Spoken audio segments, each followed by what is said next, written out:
नमस्कार, मैं हूं राहुल सिंह सोलंकी। विमर्श के इस यूट्यूब चैनल पर आप सभी का स्वागत है। लोकतंत्र, संविधान और अभिव्यक्ति की आज़ादी, इन तीनों शब्दों को भारतीय राजनीति में पॉलिटिकल टूल किट के रूप में बखूबी इस्तेमाल किया जाता है।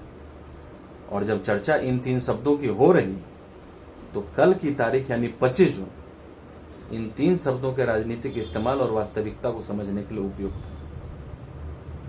वैसे कल 25 जून को कांग्रेस को घेरते हुए भारतीय जनता पार्टी ने पूरे देश में इसे काले दिवस के रूप में मनाया। हालांकि राजनीतिक विरोध में पार्टियां एक दूसरे की कमियां गिनाती ही हैं, लेकिन अभी वर्तमान राजनीतिक परिदृश्य में जो चल रहा है उसमें आपातकाल कांग्रेस और तमाम भाजपा विरोधी पार्टियों को एक साथ जोड़कर देख सकते हैं। 25 जून 1975 को इस देश में वह सब हुआ जिसकी कल्पना करना भी विवक्षकारी। आजाद भारत में अहंकार, सत्ता की ताकत और स्वार्थ के आगे लोकतंत्र को धराशायी करने का आपातकाल एकमात्र उदाहरण है। और ऐसा नहीं है कि उस समय आपातकाल अचानक से लागू हुआ। यह अचानक ही नहीं हुआ। वंशवादी राजनीति और चरण चुंबकीय दरबारियों की व्यक्ति विशेष पूजा और चरण वंदन करने की जो कांग्रेस की परिपाटी थी और आज भी है, उसका ही परिणाम था कि 1974 में कांग्रेस के तत्कालीन अध्यक्ष डीके बरुआ ने इंदिरा इज इंडिया और इंडिया इज इंदिरा जैसा नारा दिया। और उस समय जो भी इस विचार के खिलाफ था वह इंदिरा गांधी के खिलाफ था। जैसा आज जो कांग्रेस हाईकमान यानी सोनिया गांधी, राहुल गांधी और प्रियंका वाड्रा के खिलाफ होगा, उसे पूरी पार्टी के खिलाफ माना जाएगा। क्यों? क्योंकि पार्टी मतलब केवल गांधी परिवार, वह आज भी है और तब भी था। तो 1975 में भी इसी अहम ब्रह्मास्मि वाली तानाशाही विचारधारा ने आपातकाल को जन्म दिया। जैसा कि मैंने पहले कहा कि लोकतंत्र, संविधान और अभिव्यक्ति की आजादी, इन तीनों शब्दों का भारतीय राजनीति में पॉलिटिकल टूल किट के रूप में बखूबी इस्तेमाल किया जाता है। अब बीते शुक्रवार को ही बिहार की राजधानी पटना में कांग्रेस समेत अन्य 14 विपक्षी पार्टियों की बैठक होती है, जहां लोकतंत्र, संविधान, आजादी और तानाशाही जैसे भारी भरकम शब्दों का प्रयोग, संविधान और लोकतंत्र को खतरे में बताया गया और आजादी की दुहाई दी गई। अच्छा, हास्यास्पद है कि जिस कांग्रेस के साथ अन्य विपक्षी दल सुर मिलाना चाह रहे हैं, एक समय उनके विरोधा कांग्रेस के विरोध में हुए जेपी आंदोलन से ही उभरे, तो वे आज विरोध को छोड़ समर्थन दे रहे। जिस जेपी ने कांग्रेस को उखाड़ फेंकने का आह्वान किया था, आज उन्हीं के चेले कांग्रेस को सत्ता तक पहुंचाने का प्रयास कर रहे हैं। और दूसरी ओर है मोहब्बत की दुकान खोलने वाली कांग्रेस, जिसने 1975 में कल के दिन देश को आपातकाल के अंधकार में धकेल दिया। और कारण क्या था? एकमात्र कारण था सत्ता छीन जाने का डर। हमेशा न्यायालय और न्यायिक प्रक्रियाओं पर उंगली उठाने वाली विचारधाराएं, संविधान को अपने विधान से चलाने वाली पार्टी आज भूलने का नाटक कर रही है कि एक समय सत्ता के लोलुपता में देश के संविधान को उन्हीं के द्वारा रौंदा जा चुका है। हालांकि अपना इतिहास कोई नहीं भूलता, और वह भी राजनीति में। यहां तो यह भी याद रखा जाता है कि पुरखों के पुरखों ने क्या किया।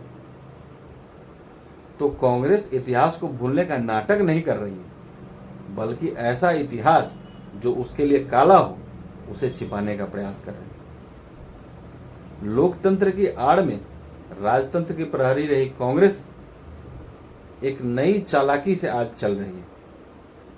कांग्रेस अपने इस कुकृत्य को आने वाली पीढ़ियों से छिपाना चाह रही है, और इसके लिए उसका सबसे बड़ा हथियार क्या है? दुष्प्रचार।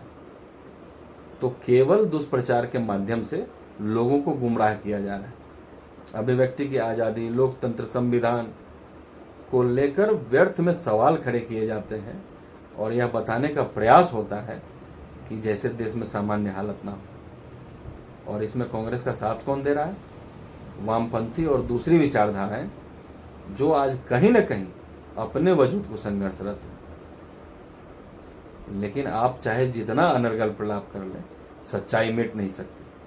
और सच्चाई यह है कि आपातकाल लगते ही देश के लोकतंत्र को रौंदा गया और नागरिकों के मौलिक अधिकार छीन लिए गए। जिन नागरिकों ने सरकार का विरोध किया उन्हें बिना दलील और अपील के जेलों में ठूंस दिया गया। और उस समय आपातकाल का आधार क्या बना? इलाहाबाद उच्च न्यायालय का एक मुकदमा जो राजनारायण बनाम उत्तर प्रदेश के नाम से जाना था।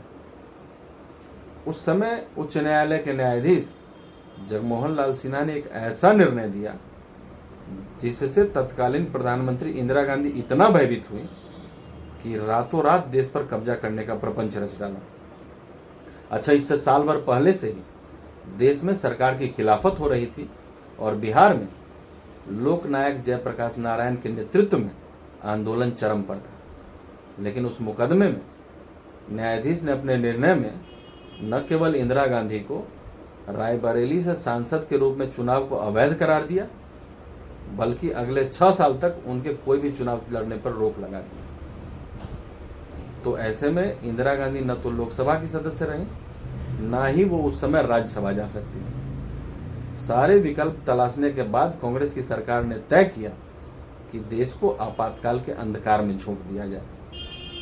आज जो कांग्रेस अभिव्यक्ति की आजादी का राग सप्तम सुर में गा रही है, उसने उस समय अभिव्यक्ति के सभी स्रोतों पर प्रतिबंध लगाने का काम किया। आज जिस मीडिया के कंधे पर बंदूक रख सरकार को घेरने का कुत्सित प्रयास सरकार और वामपंथियों के द्वारा किया जा रहा है, उसी मीडिया के मुंह पर उस समय जबरन अलीगढ़ी ताला जड़ दिया गया था।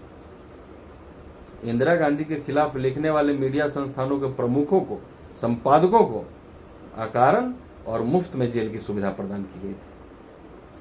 अपने खिलाफ उठने वाली आवाजों को दबाने के लिए इंदिरा गांधी ने ऐसा होमवर्क किया था कि कहा जाता है कि दिल्ली स्थित बहादुरपुर मार्ग की मीडिया संस्थानों की बिजली तक काट दी गई थी ताकि आम लोगों तक, आम जनमानस तक आपातकाल की खबर ना पहुंच सके। अच्छा, आज लालू जी विपक्षी एकता के सूत्रधार बन रहे, कांग्रेस के झंडेदार बन रहे, लेकिन कांग्रेस से उनकी विरोध की गवाह है उनकी बेटी मीसा भारती। मीसा जी का जन्म उस समय हुआ था जब देश में आपातकाल लगा था और उस समय लालू जी मीसा यानी maintenance of internal security act के तहत जेल में थे। लालू जी अक्सर अपनी रैलियों में कहा करते थे, यह सिर्फ मेरी बेटी नहीं, यह आंदोलन की बेटी। और आज वही लालू जी कांग्रेस के प्रहरी बनने को आते। खैर, लालू जी कोई अपवाद नहीं है। राजनीति के चरित्र की यही तो सबसे बड़ी खूबी है कि इसका कोई चरित्र ही नहीं होता। तो आज कांग्रेसी विचारधारा और उसको समर्थन देने वाले उस समय के कुकृत्य पर चुप है और देश में ऐसा माहौल बनाने का प्रयास किया जा रहा है कि पिछले 9 सालों से देश में अघोषित आपातकाल। हम सबों ने अंग्रेजों के समय के रॉल्ट एक्ट को पढ़ा है जिसे काला कानून कहा जाता है, मगर यकीन मानिए आपातकाल का कालखंड निश्चित रूप से उससे भी भयावह है।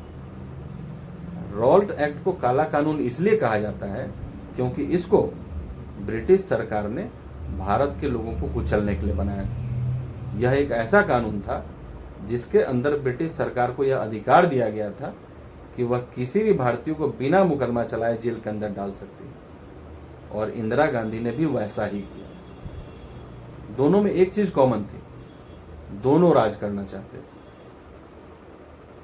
तो कुल मिलाकर कहें कि उस समय के कांग्रेस के इस फैसले ने मात्र 28 साल पहले आजाद हुए लोकतंत्र के महक को बदबूदार बना दिया।